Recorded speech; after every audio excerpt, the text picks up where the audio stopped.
여러분 안녕하십니까? 오늘이 토요일이죠. 오늘도 여러 가지 볼 일이 많았습니다. 그래서 내가 오전에는 녹화를 못하고 이제 오후 늦게 녹화를 하게 됩니다.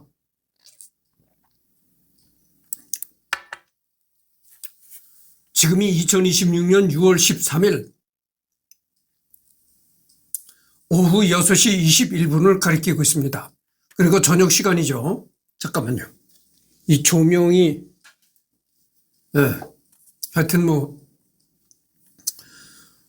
그래서 이번에는 요한 볼프강 폰 괴테를 하도록 하겠습니다. 이 괴테를 내가 왜 진작 못했는가 하는 자괴감이 듭니다. 상당히 유명한 사람이죠, 괴테. 그래서 어찌된 일인지 괴테를 자꾸 피해가서 못하게 됐습니다. 동문학사, 우선 동문학의 발전사를 좀 살펴봐야 되겠습니다. 왜냐하면 괴테가 독일 사람이거든요. 독일 출신의 상당히 문호입니다. 문호.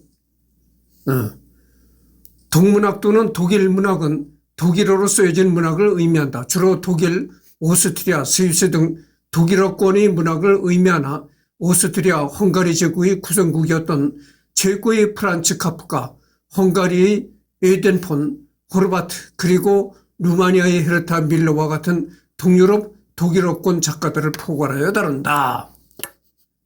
그러니까 동문학이라는 것은 독일어권, 독일어를 사용하는 그런 권의 작가들을 얘기한다, 이런 얘기죠.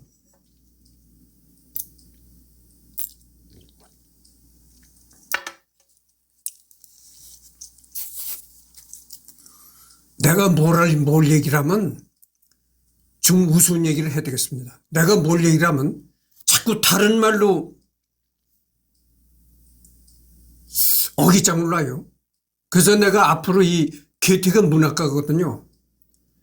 문학이다 이런 문이다 이런 얘기를 많이 할 겁니다. 그렇다고 해서 문씨를 얘기하는 것이 절대 아닙니다. 여러분들 성씨 중에 한국 성씨 중에 문씨가 있잖아요. 사람 성씨를 얘기하는 게 아니라는 거, 이런 얘기입니다. 여러분들 소설을 쓰고 시를 쓰고 이러는 사람들은 뭐라 그럽니까? 문학가라 그러잖아요. 문학가. 그런 사람들을 또 문학가라고 하기도 하고 작가라고 하기도 한다 그러죠. 작가라고 하니까 또 사진작가네. 또 미친 소리 하고 있네. 아니 거기 문학가를 얘기하는데 글 쓰는 작가를 얘기하는데 왜 사진작가가 왜 나와 또. 이승열이가 사진작가도 아니네. 그 사진작가 아닌 건 사실이에요. 응? 별놈의 소리를 또. 앞으로 내가 이 괴테를 하면서 문학이라는 말을 많이 사용하지만 그때 문이라는 거는 사람 성씨를 얘기하는 것이 아니다 라는 것을 또 한번 강조하고 시작을 하도록 하겠습니다. 내가 예전에 내가 다니던 공장에 문과장이라는 양반이 있었어. 그래가지고 내가 이 문씨 얘기만 하면 이 문학이니 뭐니 이렇게 문자만 들어가면 아주 문과장 얘기를 한다고 또 그래요. 그 양반하고 나하고 이제는 완전히 직장도 다른 직장이고, 응? 근데 내가 왜 그 양반 얘기를 합니까? 응? 내가 그랬잖아요. 내가 여러분들 여기서 뭐라 그랬습니까? 응? 여기서는 내가 절대 직장 얘기를 하질 않는다. 근데 그랬잖아요. 응. 어디까지나 여기서는 위인들에 관한 얘기를 하는 겁니다. 아주 글을 써서 세계를 큰 발자취를 남겼다든지 아니면은 과학에 큰 발자취를 남겼다든지 전번에 라이프 니츠처럼 어떤 철학이라는 학문에 큰 족적을 남긴 사람, 이런 사람을 다루는 곳이지. 아니 무슨 공장의 과정을 얘기하는 게 아니잖아요. 근데 또 문학이라고 하면 예전에 나와 같이 일하던 문과장이래 어쩌니 또 이렇게 얘기를 해. 왜들 그러셔? 왜들 그래? 좀 착착 좀 이제 그만 좀 합시다. 어? 내가 그랬잖아요. 우리 집안은 가난하게 살아도 우리 조상들이 말이죠. 우리 조상들은 가난하게 살지언정 어디 가서 무식쟁이라는 소리를 제일 수치스러운 얘기로 들었어요. 제일 그 모욕적인 소리로 들었다 이런 얘기죠. 근데 나는 무식쟁이 하고서 선전을 하고 다녀. 아니 왜 그런 거요? 내가 문씨를 얘기하는 게 아니잖아. 응? 아니 문학가라는 문학가를 얘기하는데 왜 사람 문씨가 나오느냐 이거야. 어? 아니 왜 이렇게 무식쟁이로 선전하고 다니시오. 어? 제발 그러지 좀 맙시다. 내가 유튜브를 하니까 그래. 또 누가 그리더래. 야, 남자 망신은 다 시키는 이승열이가 또 세계 망신을 또 다 시키는구만. 이 인터넷이 이제 세계 망으로 돼 있으니까. 세계로 네트워크가 돼 있으니까. 세계 망신은 또 다 시킨다네. 세계 망신을 시키는 것이 아니고 대한민국의 위상을 높이는 사람이 이승열이다라는 점을 강조하고 싶어요. 아니 생각해 보십시오. 외국 사람이 딱 볼 때 이승열이라는 사람이 좋은 어떤 작자야. 저 사람이 공장에 나가서 일을 하는 사람이야. 아니 근데 공장에 나가서 일을 하는 사람 신분을 가진 사람이 저렇게 유식해? 아는 게 아주 박학다식해? 야, 이거 대한민국이라는 나라가 상당한 나라로구나. 아니, 공장에 나가서 일하는 그 근로자가, 그렇게 밑바닥 근로자가 저렇게 유식하면은, 아니, 5, 6월에도 다 그 찌는 듯한 여름에도 넥타이에 양복을 거치고 품 잡고 다니는 사람은 오죽 유식하겠는가? 응? 앞으로 대한민국이 세계를 제패할 거로구나. 아니 대한민국의 위상을 높이는 게 이승열이지 어떻게 대한민국을 망신을 시킨다는 얘기입니까? 그렇잖아요 여러분들. 대한민국의 제일 밑바닥 이승열이가 이렇게 박학다식 할 때는 상류층은 오죽하겠는가 이런 얘기예요. 앞으로 달을 정복하고 화성을 정복하는 것도 대한민국이 될 것이다. 아니 이렇게 생각할 것 아니겠어요. 벌써 미국에서 달에다가 인간이 거주할 수 있는 거를 만든다고 하잖아요. 거기에 대한민국도 끼워줬잖아요.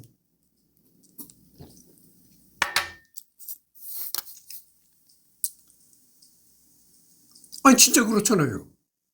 제일 밑바닥 사람이 무식해야 될 제일 밑바닥 사람이 저렇게 유식을 하니까 저렇게 유식하니까 판검사네 대학 교수네 국회의원이네 찌는 듯한 여름에도 넥타이 메고 품 잡는 사람이 오죽 유식하겠는가. 대한민국이 세계를 제패할 국가구나. 이렇게 몰고 다니겠어요. 응? 그러니까 세계를 대한민국 망신을 시키네. 문학가라고 하면 또 내가 전번에 다니던 직장에 문과장을 또 나와. 아니 내가 문씨를 얘기하는 게 아니잖아. 여러분들 왜 이렇게 사람을 웃기는 거요? 아니 여러분들 정말 그렇게 엉뚱한 소리를 해가지고 이승열을 웃기면 득되는 게 있나요? 아니 나는 무식한 사람이요 이것뿐이 안 된다니까. 선전하는 것뿐이 안 돼. 그렇잖아요. 아니 내가 문씨를 얘기하는 게 아니잖아요. 글 쓰는 문학가를 얘기하는 거다 이 말이요. 응? 아니 근데 왜 사람 문시성이 또 나와. 나 이런 참 팔짝 뛰고 자면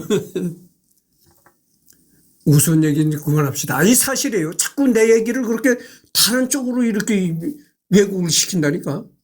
아니 그렇게 내 얘기를 다른 쪽으로 왜곡을 시켜서 여러분들 득될 게 있습니까? 무슨 이득 취할 일이 생기나요? 오히려 그렇게 얘기를 다른 쪽으로 이렇게 왜곡을 시키면 아니 내가 무식한 사람이 이것뿐이 안 되는 거야. 이렇게 선전하고 돌아다니는 거야. 방금 전에도 내가 얘기를 했잖아요. 가난하게 살망정 어디가 무식쟁이라고 손가락질을 받지는 말아야지 사람이. 응?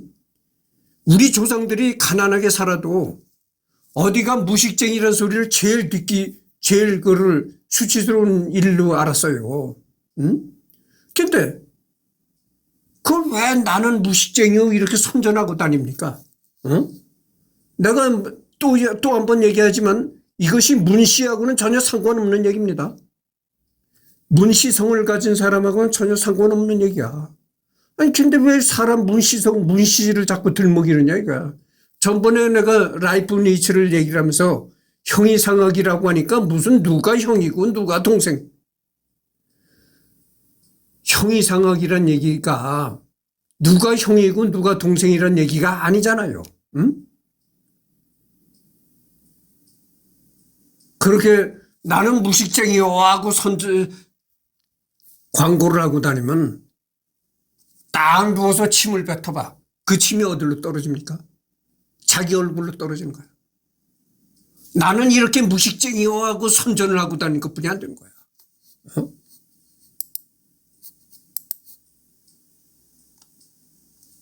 참 한심해요. 한심해.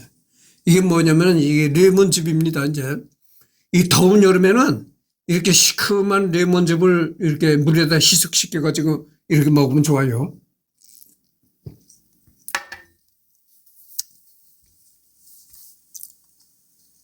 아니 이승열이가 뭐라면 자꾸 그렇게 다른 쪽으로 억가심정으로 다른 쪽으로 얘기를 하고 나가면 뭐 진짜 속이 시원합니까?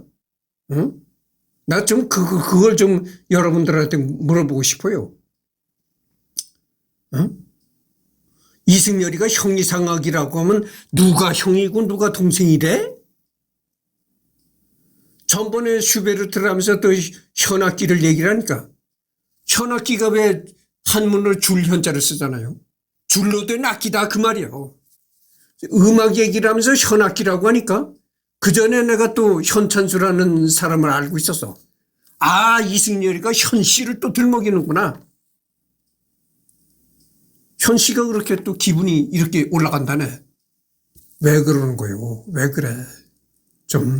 이제 좀 그만하시라니까. 응? 현찬수라는 양반은 식도암으로 죽었어. 죽은 지 오래됐어요. 그 양반 죽은 지가 한 10년? 10년 됐다고. 내가 왜 그렇게 그 아들이 장남이 현찬수 씨 장남되는 그 아들이 나한테 문자로 부고를 보냈더라니까. 아니 그 양반 하늘나라로 간 지 오래됐는데 내가 현악기라고 얘기를 하니까 현씨를 들먹이는구만. 정말 왜 이러셔? 왜 이래? 코미디 하는 것도 아니고 이제 좀 그만 좀 합시다. 그렇게 이승열이 얘기를 자꾸 다른 쪽으로 왜곡을 시켜서 뭐 계속 얘기하는 거지만은 뭐 여러분들한테 듣길 게 있고 뭐 재미난 게 있나요? 참 한국 사람들. 내가 그래서 한국 사람을 안 하는 거예요. 예전에 내가 여기서도 한국 사람도 했습니다. 하다가 내가 그렇게 한국 사람들이 성씨를 가지고 신경을 곤두세워. 뭐 이씨를 하냐, 김씨를 하느냐, 최씨를 하느냐, 강씨를 하느냐. 아니 사람 성씨 가지고 그렇게 신경을 곤두세우더라니까. 그래서 내가 이 한국 사람은 다루지라. 내가 분명히 여러분들한테 얘기를 했습니다.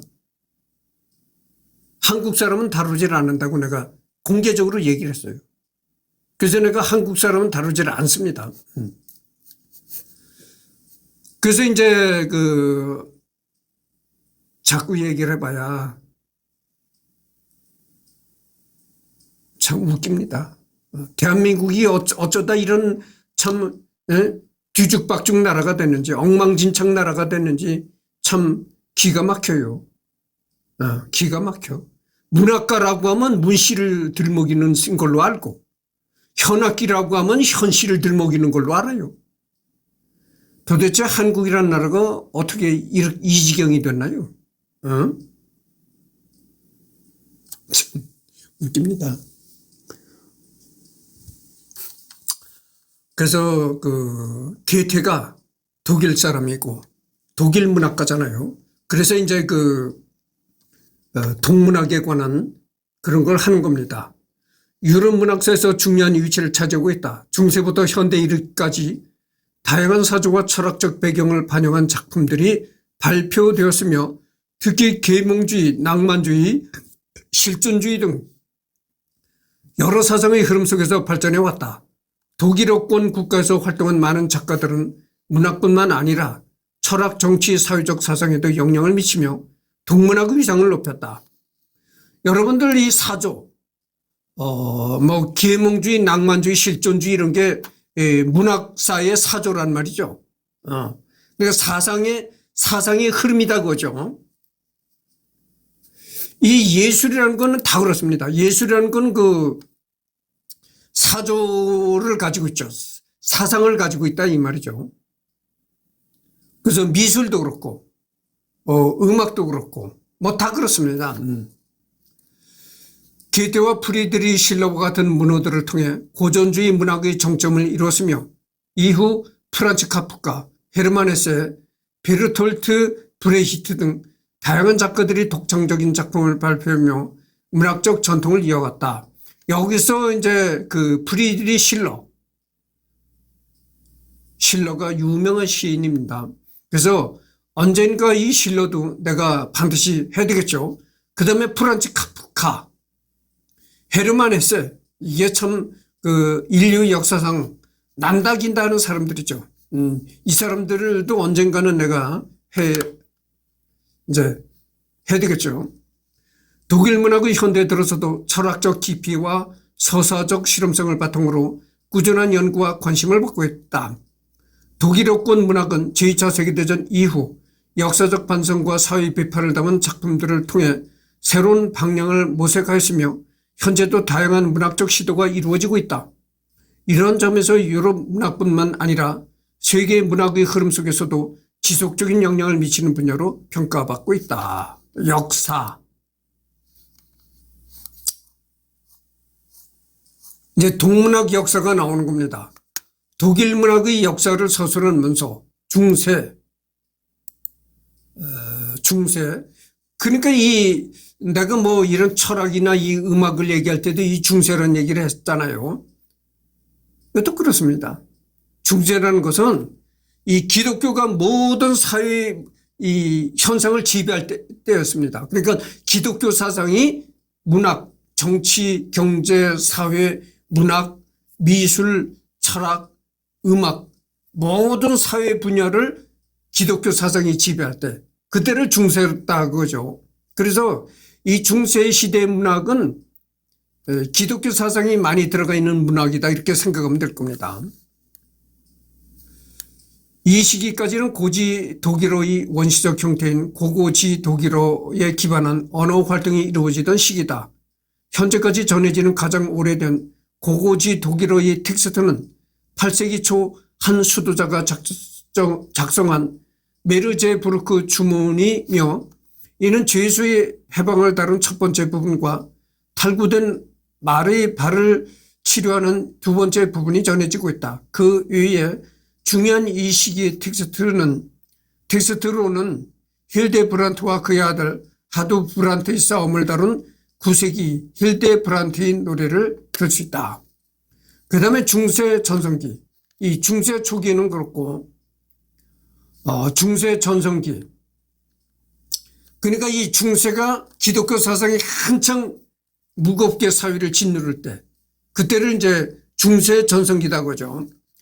이 시기는 중세 신성 로마 제국의 최전성기인 잘리오 왕조 및 슈타우펜 왕조의 통치 기간과 겹치며 고고지 독일어의 발전 형태인 중고지 독일어가 출현하였다. 이 시기 중세 동문학은 최절정기를 맞이하여 니벨룽의 노래 비롯해 현존하는 널리 알려진 중세 독일어 문학 작품들을 이 시기에 출연했다. 이 시기 문학을 주도한 인물들은 주로 기사 계급이었으며 이들을 중심으로 궁정문학과 기사도 문학이 발전했다. 민회장으로 알려진 궁정연애시는 발토 폰데어 포겔 바이데와 같은 미네의 징어들이 주도했으며 니벨룽의 노래, 파르지팔, 트리스탄과 이졸데 같은 궁정 서사 시들 역시 성공을 이뤘다. 이 다 유명한 사람들이죠. 파르지팔 이 사람 유명한 사람들이 아니라 이 문학 작품의 제목들입니다. 이게. 그다음에 주요 작가와 작품 고트프리드 폰 슈트라스부르크 드리스탄과 이졸데 13세기 초 볼프람 폰 예셴바흐 파르지팔 13세기 초 작자 미상 니벨룽의 노래는 12세기 말에서 13세기 초에다. 그다음에 중세 후기 13세기 절정에 이르렀던 중세 동문학은 이후 소강 상태에 접어들었다. 한편 15세기 요하네스 구텐베르크의 금속 활자 발명은 값비싼 양피지를 값싼 종이로 대체함으로써 문학의 대중적 확산이 용이해지는 데 기여하였다. 서양에서는 이 구텐베르크의 금속 활자가 발명됨으로써 금속 활자는 거 아시잖아요, 여러분들. 그러니까 쇠로다가 이 글자 도장 파듯이 글자 문양을 떠가지고 도장 찍듯이 이렇게 찍는 거다 이거죠.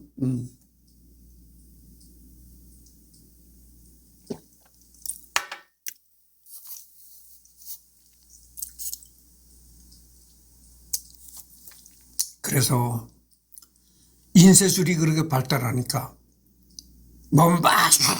많은 종이에다가 문서를 찍어가지고 돌리니까 그 정보, 그 대중들에게 파급되는 그 정보력이 상당한 겁니다. 근대 초기에는 르네상스 문학, 이제 중세기가 가고 기독교 사상이 사회를 무겁게 짓누르던 그런 기독교 사상에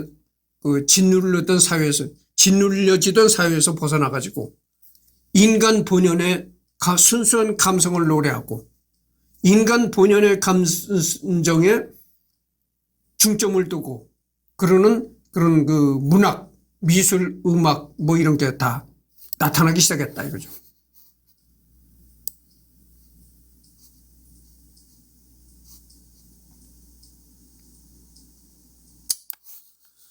이탈리아에서 출현한 르네상스와 인문주의 이념은 독일에서도 15세기 후반 이후 확산되기 시작하였다. 하지만 독일 근대 초기의 주요한 분기점은 역시나 마르틴 루터가 주도한 종교개혁이었다. 루터는 도고사에 있어서도 중요한 의미를 가지고 있는데 바로 그는 성경을 독일어로 번역하면서 표준 독일어 문어체의 형성에 결정적인 공헌을 하였다는 점이다. 현대 표준 독일어 문어체는 바로 루터 성경이 기초하고 있으며 루터의 성경 번역은 신고지 독일어의 출현 기점으로 여겨진다. 이 시기에는 마이스터 징어라고 하는 민회장의 발전된 형태의 시민기급의 예술가들이 출현했다. 뉘른베르크의 한스 작스는 이런 마이스터 징어 중 대표적인 인물이었다. 또한 제바스티안 프란트의 풍자시는 대중적으로 큰 인기를 끌었다. 여기서 이제 중요한 것이 마르틴 루터, 종교개혁자죠. 이 마르틴 루터라는 사람이 천주교 신부였습니다. 그래서 천주교 신부였었는데 카톨릭에서 이제 카톨릭을 배반하고 오늘날 개신교를 만든 사람입니다. 개신교라는 그런 종교 파벌을 만든 사람이 마르틴 루터라는 거죠. 왜냐하면 그때 이 카톨릭이 굉장히 부패했었습니다. 천당 가는 표를 막 팔아먹을 정도로 그렇게 부패했었거든요. 그래서 이제 거기에 불만을 가진 사람들이 들고 일어나서 종교를 개혁한 겁니다. 그래서 종교 개혁으로 개신교가 이제 출현하게 된 거죠. 그래서 이제 종교 개혁도 일어나고 하니까 이제 르네상스 시대가 이제 꽃을 피우기 시작한 거죠. 지바스티안 브란트, 바보베, 한스 작스, 비텐베르크의 종달새 이런 게 나옵니다. 바로크 문학. 문학에도 이제 바로크 시대가 있는 거죠. 음악에도 바로크 음악이 있듯이. 17세기로 이웃의 프랑스 문학이 바로 그 궁중문화의 발전에 힘입어 최절정기를 맞이한 반면 동문학은 30년 전쟁이라는 참화를 겪으며 침체기에 접어들었던 시기였다. 독일의 바로크 문학은 30년 전쟁이라는 대재앙을 겪으면서 화려한 궁정문화보다는 삶의 덧없음에 주목하는 염세적이고 비관적인 방향으로 발전했고 바니타스, 메멘토 모리, 카르페 디엠의 세 주제가 중심으로 대두하였다. 독일의 바로크 문학은 주로 시인들을 중심으로 발전했는데 마르틴 오피즈, 파울 플레밍, 안드레아스 그리피우스가 그 대표적인 인물들이었다. 특히 오피즈는 독일 시학서에서 독일어 서정시의 이론적 기초를 제시하였다. 산문문학의 경우 한스 야코프 크리스토프 폰 그리멜스하우젠의 모험가 짐플리치 시무스가 으뜸으로 꼽히는데 이 작품은 이 시기 작품 중 현재까지도 독자층을 확보하고 있는 몇 안 되는 소설로 꼽힌다. 그리멜스하우젠은 모험가 짐플리치 시무스를 통해 17세기 독일을 휩쓴 30년 전쟁의 참화를 생생하게 그려내면서도 비스페인 계열 피카레스크 문학의 모범을 제시하였던 평을 받는다. 주요 작가와 작품 한스 야코프 크리스토프 폰 그리멜스하우젠 모험가 짐플리치 시무스. 그다음에 이제 계몽문학이 있는 거죠. 계몽문학은 이제 1720년에서 1780년에 이제 유행했던 사조다 그겁니다. 18세기로 계몽 사상의 때와 함께 유럽 사상계는 이성의 시대로 접어들었고 이는 문학에도 영향을 미쳐 18세기 문학은 계몽 사상의 영향력 하에 놓이게 된다. 이 시기 독일 문학은 프리드리히 고틀로프 클로프 슈토크, 크리스토프 마르틴 빌란트, 고트홀트 에프라임 레싱의 세 작가가 주도했는데 이들은 각각 운문, 산문, 희곡 분야에서 중요한 작품들을 남겼다. 특히 독일 계몽문학의 정점으로 여겨지는 레싱은 미학 이론 및 희곡 이론의 정립에 있어서도 결정적인 기여를 남겼고 괴테와 더불어 동문학의 실질적인 창시자로 평가되는 중요한 선구자이다.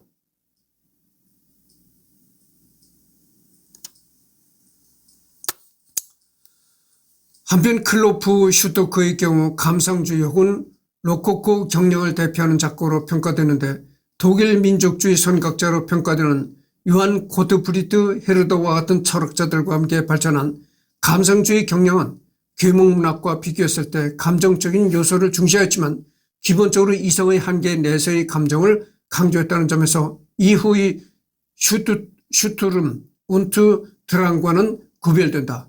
헤르더는 또한 독일의 구전 민요를 수집 정리하여 민족의식 고취에 힘쓰면서 감상주의 경영을 선도하였으며 요한 크리스토프 고트쇠트는 비평가로서 희곡 이론과 독일어 순화운동에서 큰 영향력을 남겼다.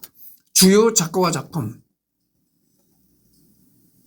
28분을 경과하고 있습니다.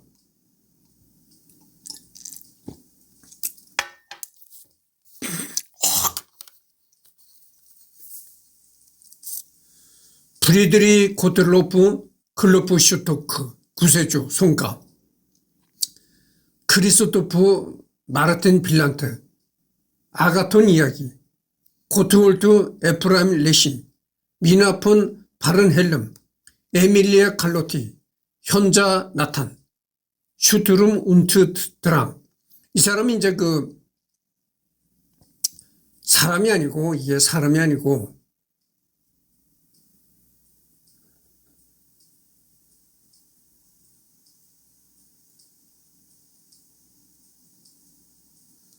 어, 1767년에서 1786년 그때 일어난 사조다 이거죠.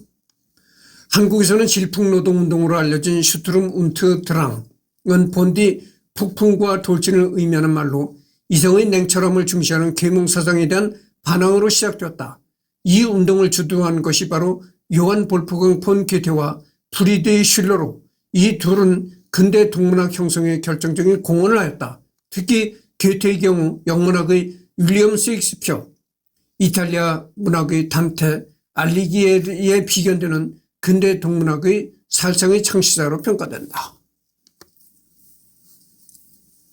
그러니까 게테가 바로 여기에 해당되는 작가였다 그죠. 슈트름 운트 드랑에 해당되는 작가였다 이거죠.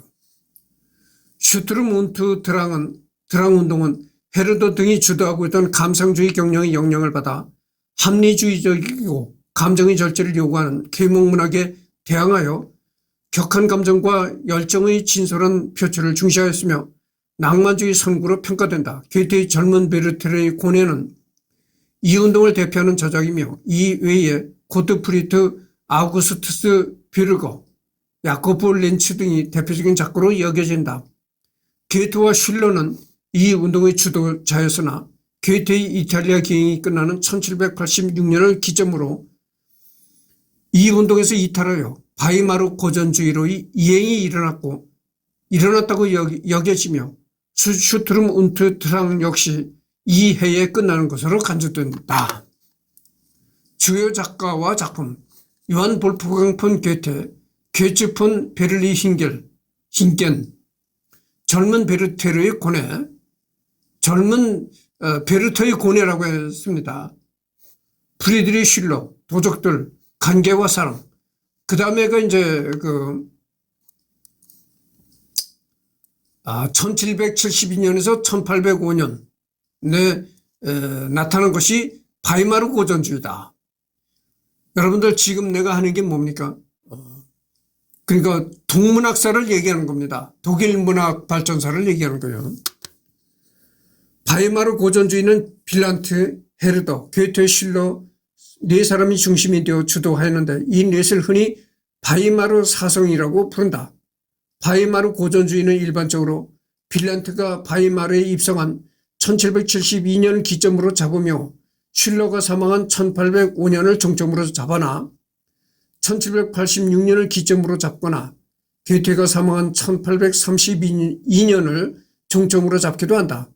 이들은 인문주의적 이상을 지향하였고 부분적으로 고전적인 주제와 패턴을 사용하여 고전주의로 불려지게 되었다. 또한 게테의 빌레름 마이스터 2부작은 교양소설이라고는 내면의 성장을 주제로 하는 독일 특유의 소설 형식의 시초로 여겨지며 슐러의 경우 역사적 주제에 천작하여 돈 카를로스, 알브레히트 폰 발렌슈타인, 메리 슈튜어트 필레름 텔과 같은 역사적 인물들을 주제로 한 희곡들을 남겼다.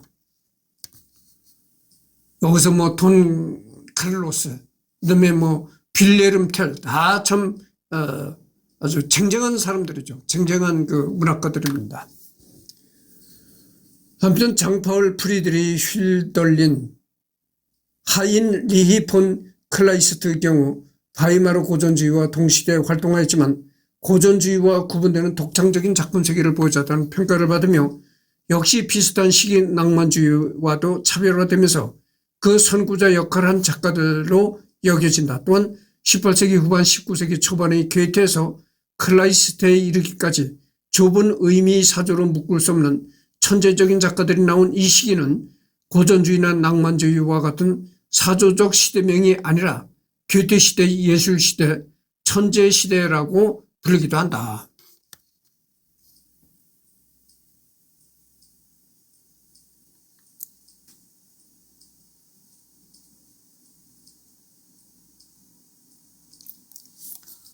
그래서 이 바이마르 고전주의라고 하는 건 말이죠. 바이마르 고전주의라고는 잘 안 한다는 거죠. 그렇게 얘기는 잘 안 하고 오히려 이제 게테 시대다, 예술 시대다, 천재 시대다 이렇게 얘기를 한다는 거죠. 흔히들. 그러니까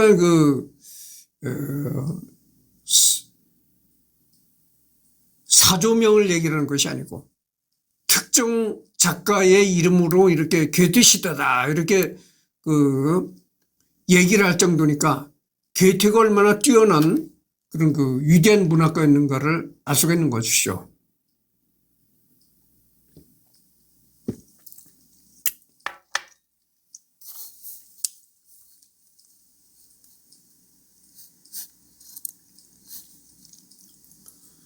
주요 작가와 작품 요한 볼프강 폰 괴테, 타우리스 이피게니, 빌레름 마이스터의 도제시대, 파우스트, 친화력, 빌레름 마이스터의 편력시대, 프리드리 슐러, 돈 카를로스, 발렌슈타인, 마리아 슈트아르트, 빌레름 텔, 장파울 거엔, 프리드리 휠덜린, 휘페리온, 하일리 폰 클라시트 뭐 이런 게 나옵니다.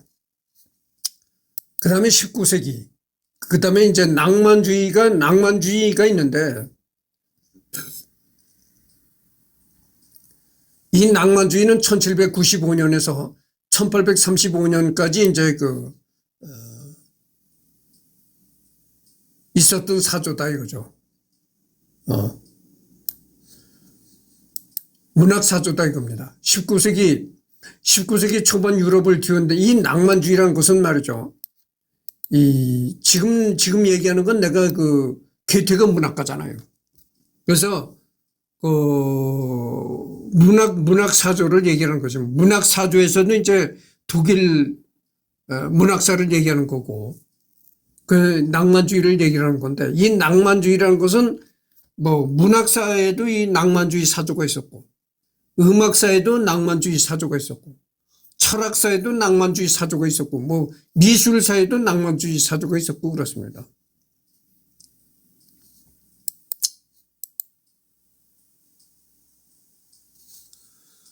(19세기) 초반 유럽을 뒤흔든 낭만주의 운동은 독일에서는 나폴레옹 전쟁이라는 시대적 상황과 맞물리면서 폭발적인 양상으로 전개되었다.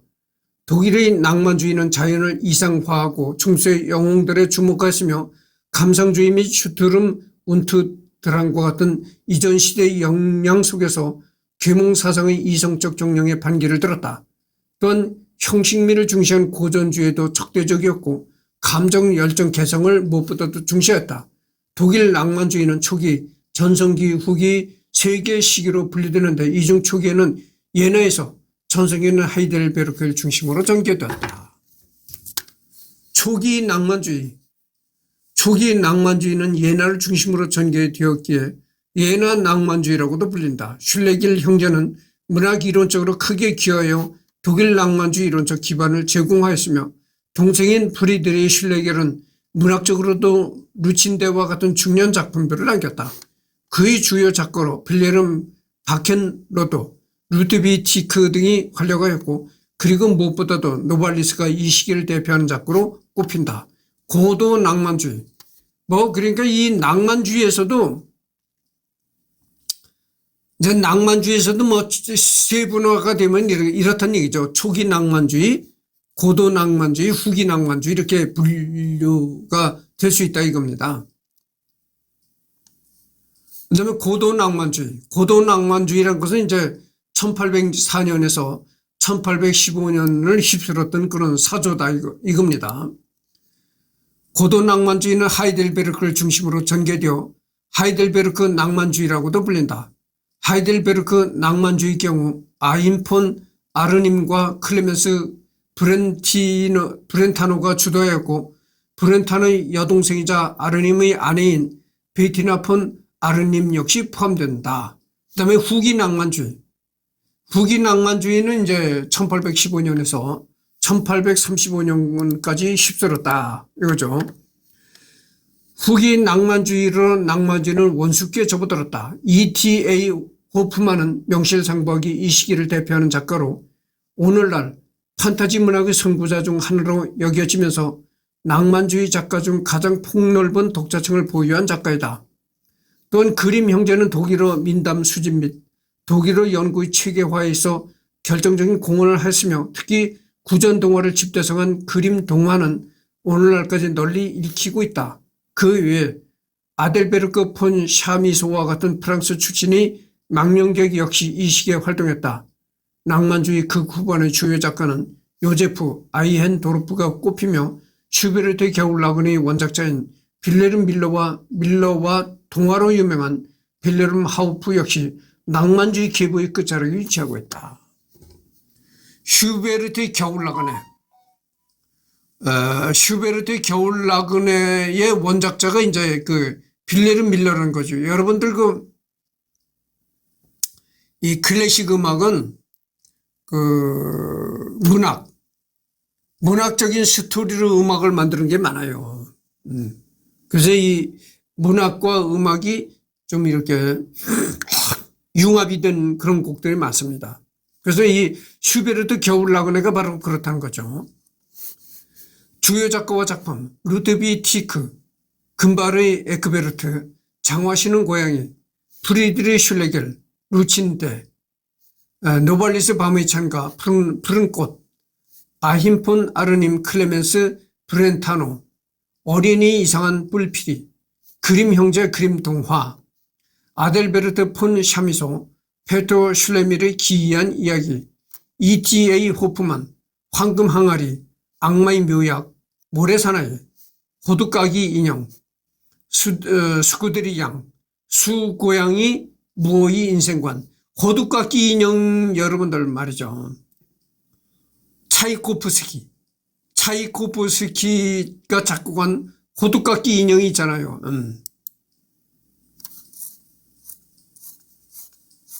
호두까기 인형. 요제프 아이엔도르프 어느 건달의 생활, 비더마이어와 메르츠.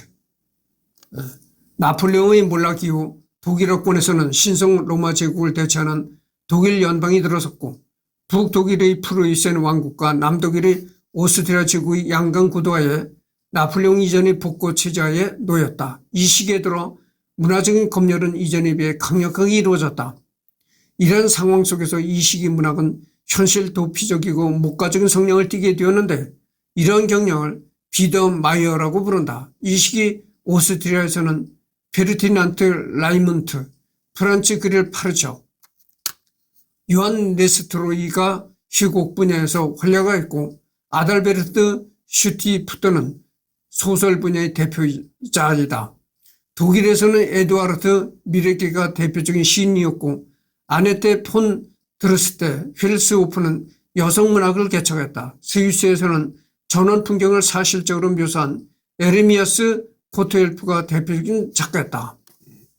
한편으로 1830년 프랑스 7월 혁명을 기점으로 유럽의 복고체제는 흔들리기 시작했는데 독일사에서는 이 시기부터 1848년 혁명 이전까지를 3월 이전이라는 뜻에서 보메르츠라고 부른다. 이 시기에는 비더마이어 시기 비정치적인 경향에 반대하며 사회 참여적이고 현실 비판적인 작품들을 내놓는 문인들이 등장하는데 이런 젊은 문인들을 청년 독일파라고 부른다. 보메르츠 시기를 대표하는 작가로는 하인리히 하이네와 게오르크 뷰히너를 들 수 있는데 하이네는 시문학에서 뷰히너는 희곡 분야에서 세계적인 명성을 알렸으며 사실주의 흐름을 선취한 것으로 평가된다. 여러분 이 하이네라는 시인이 참 유명하잖아요. 그래서 언젠가는 내가 이 하이네를 또 할 것입니다. 그래서 지금 43분을 경과했습니다. 여기까지 하고 다음 녹화는 오늘 또 밤에라도 또 녹화를 해야 되겠죠. 주요 작곡과 작품 여기서부터 하도록 하겠습니다.